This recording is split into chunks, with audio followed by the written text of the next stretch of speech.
Assalamualaikum warahmatullahi ta'ala wabarakatuh. Hamdan wa syukran lillah, amma ba'du. Sahabat fillah yang dirahmati Allah subhanahu wa ta'ala, semoga kita semua diberi kesehatan, panjang umur, sehat jasmani, sehat rohani, dan dimudahkan segala urusannya oleh Allah subhanahu wa ta'ala. Amin ya Allah ya rabbal alamin. Sahabat fillah yang dirahmati Allah subhanahu wa ta'ala, sebagaimana kita ketahui, berwudu adalah syarat untuk melakukan salat atau memegang mashaf. Berwudu juga bagian dari sunnah untuk memulai sebuah ritual ibadah yang tidak mengharuskan berwudu. Tetapi lebih utama jika dalam kondisi berwudu seperti membaca Al-Quran dan berzikir. Bahkan terdapat keutamaan orang yang senantiasa menjaga dirinya dalam keadaan selalu suci dengan menjaga wudu.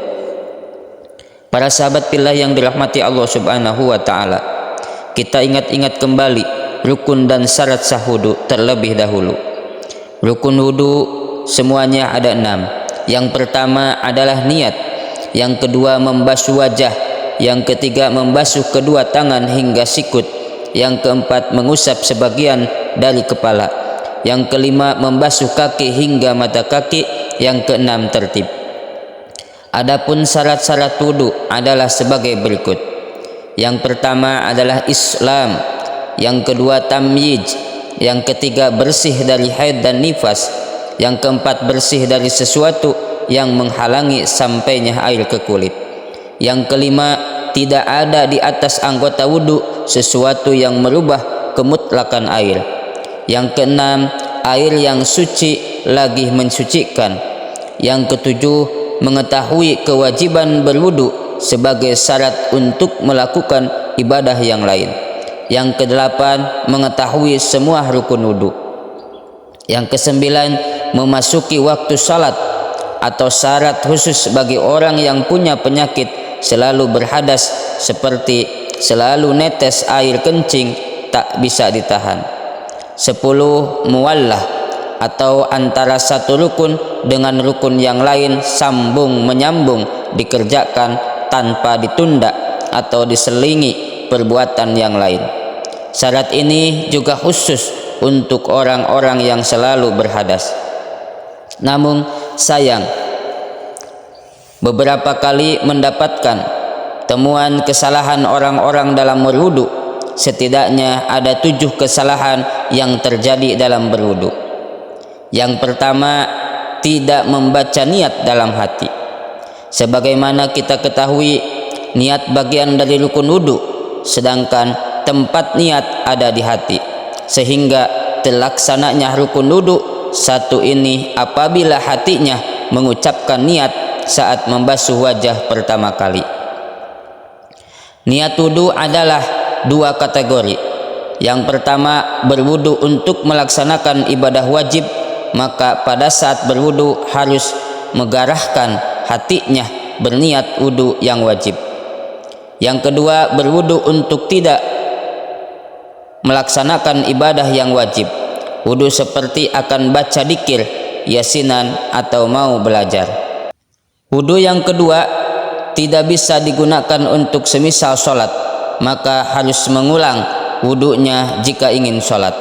Oleh karena itu, untuk lebih aman selalu memakai niat wudu yang pertama untuk melaksanakan ibadah wajib. Yang kedua, membasuh wajah tidak sampai batasan wajah.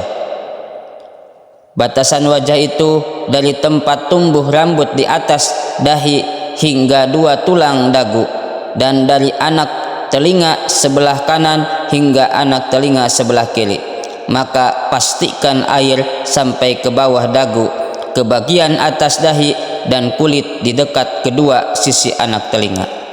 Yang ketiga, tidak membasuh sikut. Dalam mengusap tangan, kita harus memastikan usapan air tadi benar-benar sampai ke sikut dengan rata. Yang keempat, rambut dalam kondisi memakai minyak rambut yang terkategori menghalangi air, yakni minyak rambut yang berjenis pomade atau gel, sedangkan yang cair tidak mengapa. Maka jika saat mengusap sebagian kepala, pastikan bagian yang akan diusap tidak dalam kondisi memakai minyak rambut kategori tersebut. Yang kelima, tidak membasuh tumit kaki. Beberapa kali melihat orang saat wudhu membasuh kaki hanya sekedar menyiram kaki bagian depan dan tidak rata ke bagian tumitnya. Maka apabila tumitnya tidak terkena air, maka wudhunya juga tidak sah. Yang keenam, tidak membersihkan anggota wudhu dari sesuatu yang menghalangi air, seperti cat yang menempel di tangan atau telapak kaki. Yang ketujuh, tidak menempel bagian luka yang tidak boleh terkena air dengan tayamum. Saat ada bagian anggota wudhu terluka dan tidak bisa terkena air, maka harus diganti dengan tayamum dan sesuai dengan urutan rukunnya. Misal yang terluka bagian tangan, maka kita tetap berwudu, namun pada saat membasuh tangan diselingi dengan bertayamum sebagai ganti dari anggota yang tidak bisa dibasuh.